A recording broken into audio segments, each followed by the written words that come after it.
so much happened in the last 3 years of the Morrison government, but one of the big things that happened to you is that you lost your job. Like, you were a Minister for Agriculture, the first woman, and you ended up losing the job because of the sports rorts affair. We call it sports grants. I know, but isn't it a bit of a bummer that sports and rorts rhyme? I know, right? Yeah, it's because like, wow. in the scheme of shoveling out money into marginal and targeted electorates, you're the only one that walked the plank.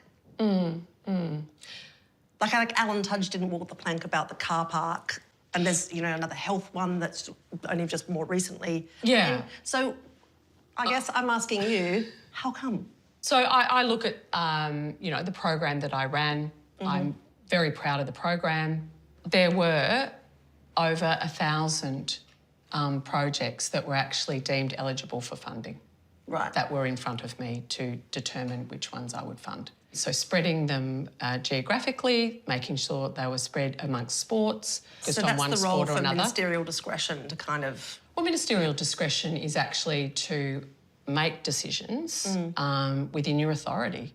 And at the end of the day, the buck stops with me, right? So I'm the minister, so I took responsibility for that. And does that include protecting the Prime Minister's office of their involvement? Is that part of your job as a minister to kind of like go, this is my ministerial responsibility?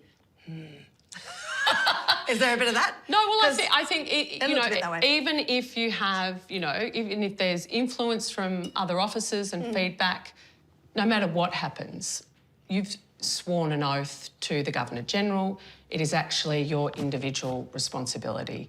And I resigned over a perceived conflict of interest. So when you read... Because you gave 35 grand to a gun club of which you were a member. Yes, I got given this honorary membership that has never been exercised. So, but when you read the Ministerial Code of Conduct, it is actually a perceived conflict of interest. So in that moment, you have to say, is it or isn't it? If you actually believe in the conventions of the Westminster system, well, resigning upheld the convention. Yeah.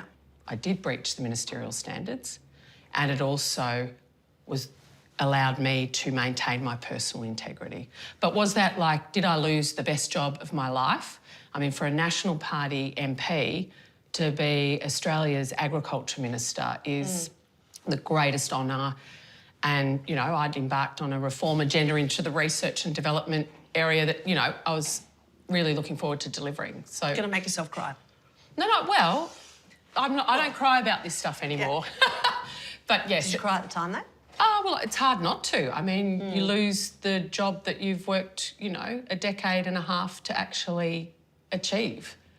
What's it like in the eye of that kind of political scandal tornado? I'd never experienced the ferocity of the media in that moment. And I don't think I've really seen it at that level since. It was completely overwhelming, I think. And, you know, in that moment, you put your big girl jocks on and your heels and you put your lipstick on and away you go. But it was incredibly isolating. It was very lonely. Was that price worth it to have to know that you resigned on a point of principle, which is probably unavoidable, but like... Well, I probably would have been sacked had I not resigned. Well, exactly. I mean, like at the end of the day, trying to be polite, but like, I wouldn't be that the guy agriculture. cut you loose. I wasn't going to be the agriculture minister come Monday.